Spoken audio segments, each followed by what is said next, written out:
morning mga idol. Ito may gagawin na naman tayo na Mitsubishi Montero Gen 3 tsaka Hyundai Starex. Bali, ayan, schedule natin yan EGR tsaka turbo sa Starex saka sa Mitsubishi Montero Gen 3 kay Idol. Ayun kay Idol. Tapos syempre si Idol, isa sa founder ng Montero Gen 3 mga idol, sa group. Kaya napakasaya mamimitat natin si Bossing. Waiting na lang tayo, parating na si Boss. Okay, kasama natin si Idol Francisco. Ito, gagawin namin yung kanyang Montero Gen 3 EGR cleaning. Tapos ilan na natin ako, sir? 30. Ayun, 30 pa lang mga boss. Dilinisan na namin. 5 years na eh. 5 years, dahil 5 years na nga po. Tapos syempre, palit kami ng transmission fluid at filter. Ayan, change oil na rin mga boss. Ang kagandahan na gamit lagi ni Idol is Amsoil. Ito 5W30. Ayan, puro Amsoil pala to.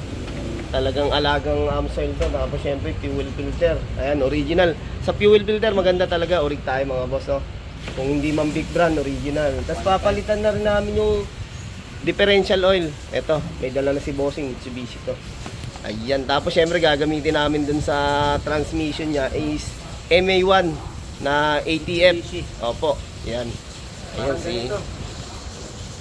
Ayun, syempre iwan na ni boss para matutukan natin. Ipisa na natin mga boss. Thank you kay Idol sa pagpasyal.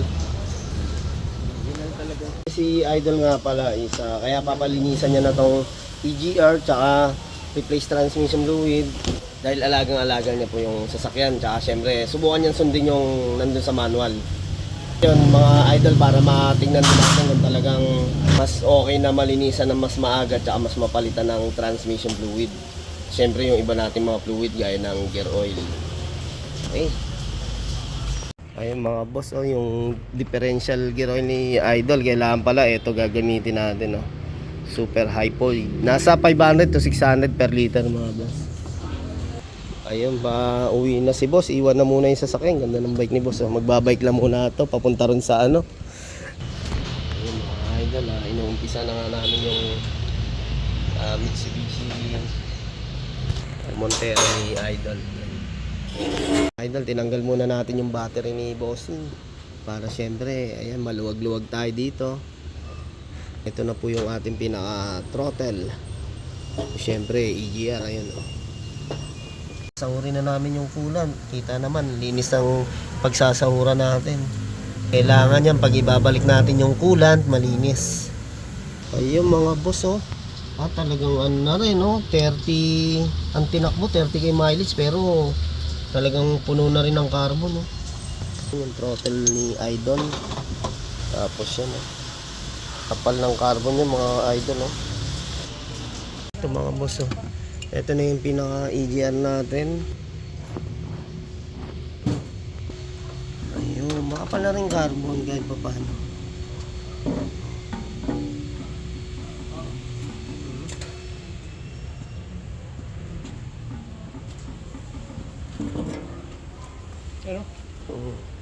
So, tinatanggal na yung intake manifold.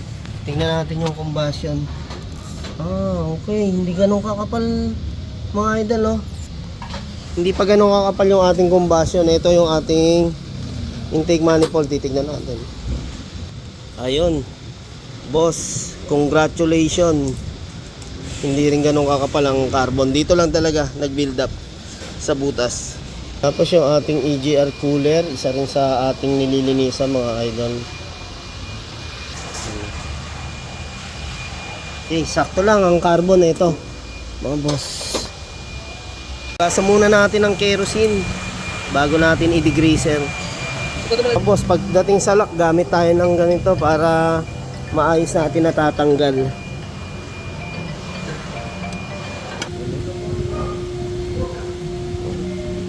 Kapal mga boss,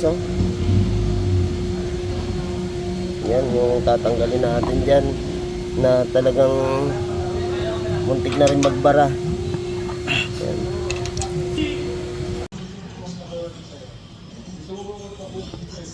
Ayun mga boss, nandito tayo sa Mitsubishi Taytay Evolander. Yung tayo ng bagong sasakyan. Hindi, bumibili lang tayong ATF MA1. Boss, ayan na po yung intake manifold natin. Ito natin lagi inaano mga boss, yung ating combustion.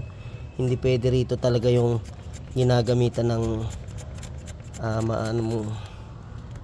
yung mga panglinis na matitigas na pwedeng maiwan sa loob. Pwede yan flat screw o kaya may panikwat ka na pwedeng yung mga pang grinder hindi pwede rito mga boss. Kailangan to manual cleaning to.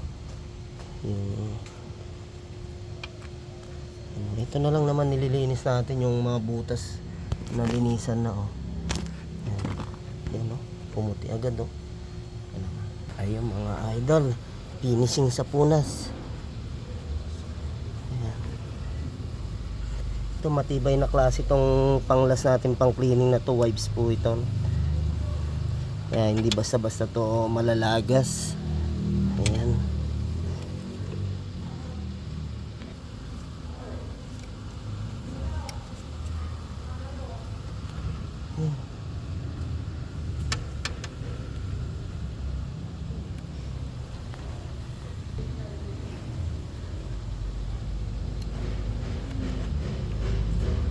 Yung basta dito mga idol, ingat po kung halimbawa magdi-DIY o gagawin ng ibang ingat po kayo dyan, malaglagan ng dumi. Marami na rin na patap overhaul dyan dahil nalaglagan ng dumi yan. Ayan, hindi pa tayo nananakot, lang talagang para safe lang po, para safe. Okay, yun yan, kakabit na ni partner. Ito naman yung ating EGR cooler. Ayan linis na. Throttle body. Okay. Ito na lang yung binababad pa natin. Ayan, degreaser po yan, yung pinambababad natin. Sinasama natin isprayan ng degreaser yung mga tornilyo para malinis yung ikakabit natin parts, pati tornilyo malinis. Ayan. Tapos magandang balita mga idol, hindi pala magandang balita dahil yung ating kinukuhaan na Mitsubishi ATF MA1 ay tumaas na. Ayan Dating 600 to 650 lang natin nakukuha ngayon mga boss, nag 700 na per liter, nag discount lang tayo. Ito sa tikling niya Evolander. Dahil nga wala kang mabibili niyan na ATF na MA1 na yan sa mga ibang bilihan ng Mitsubishi na parts. Sa kanila lang talaga, kaya dyan tayo bumibili mga boss. Pero sa mga Strada pickup 3 ton ang ginagamit naman natin dyan mga boss, ATF PA1 ATF PA. Yan, kinakabit na yung ating intake manifold mga boss. Pagkatapos natin kerosene to, tapos sabunan tsaka yung degreaser, banlawan din po natin ng tubig.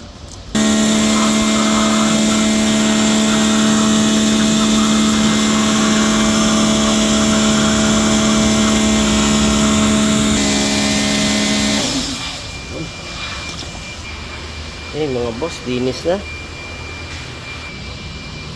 mga boss, pinatuyo na rin natin. Yan yung puno ng carbon kanina. Tapos ito, hindi na natin binabasa ito, yung pinaka solenoid, punasan lang natin yung labas.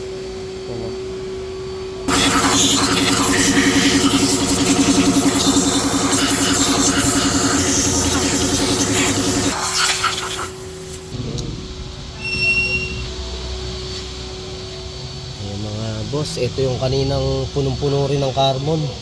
Tapos kaya EGR cooler natin malinis na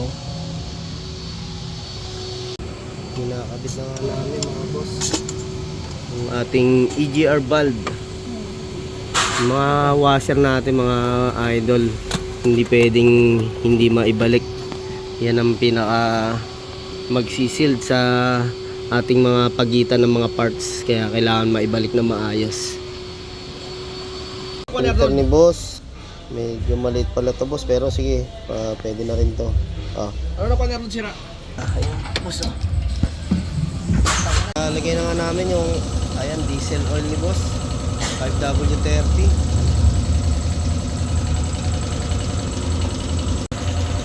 Yan boss, yan na yung pangalawang galon natin. Yan, magtitira tayo ng konti para hindi naman sumobra. Okay. Idol, papalitan na nga rin namin differential oil ni boss. Ayan.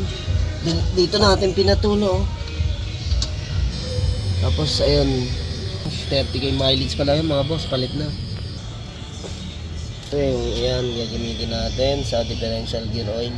Litro po yan mga idol. Okay. Dito na nga namin nilagay sa pouch para talagang malinis. Siya lang talaga yung laman. Yan yung ginagamit natin.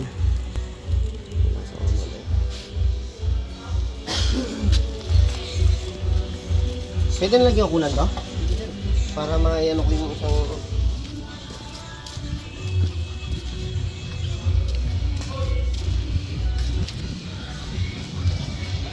Ayan. Ayan. Ayan na yung na-drain natin. Yun. Ganun lang kabilis yung pagsali mga boss oh. Pine-press lang namin yun dun. Kunin natin tong gear oil ni boss. Maitim-itim na rin. Siyempre hindi pa naman ganun kadumi. Ayan. Luma. Ayan. Boss oh. AMS oil pero ang kinakarga natin Mitsubishi. Yan, gamit lang namin yung pouch para madaling isalin yung ating gear oil. Presa lang si boss. Tsaka filter, AMS oil. Ayan oh. 5W30. Tagdag tayo ng kulad ni Idol. Ayan, super long life. Kay blue mga boss, ano, sa gentry natin, blue na yung kulad natin dyan. 3 litro na po yan. Tapos ito yung kulad ni boss, ibabalik natin kasi maganda pa naman. Ayun, kumuha nga rin tayo ng tabo na malinis-linis mga boss para syempre, ayan, kailangan yung imbudo para hindi tatapon.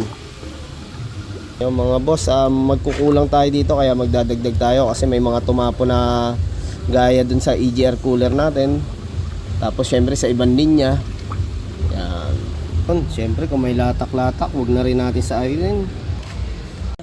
Ito na inadrin namin kay bossing. Susukatin namin kung ilan litro para yun din ang ikarga natin.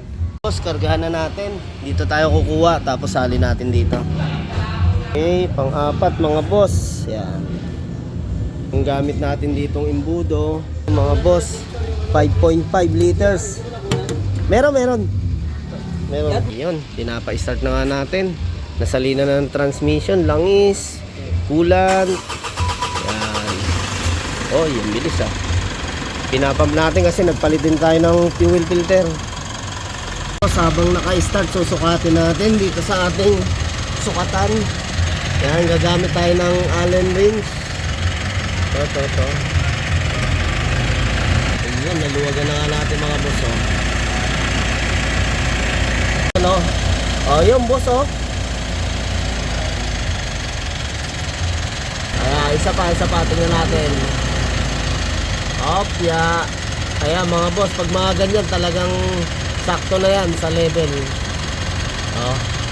Ayun, umaano na.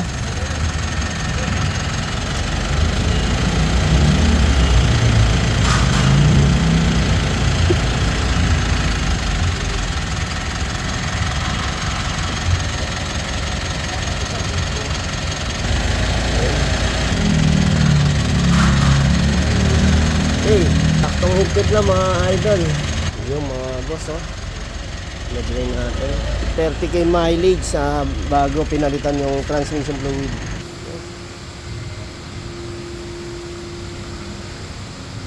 Hagipin natin si pare. Yun no.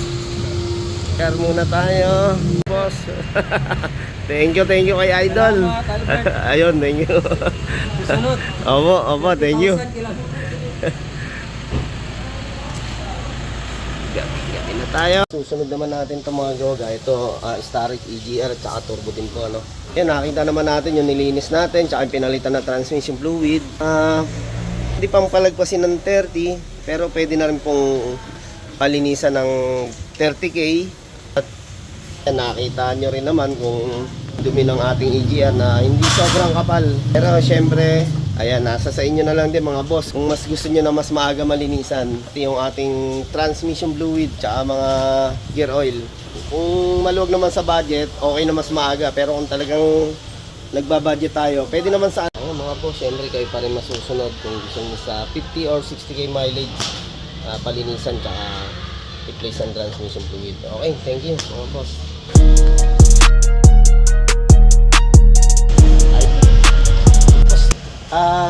Kasi kahapon nagawa natin yung kay boss, tapos ngayon tumawag siya o kagabi pa lang, tapos yun nga sinabi sa atin na super ganda ng hatak tsaka good sa goods.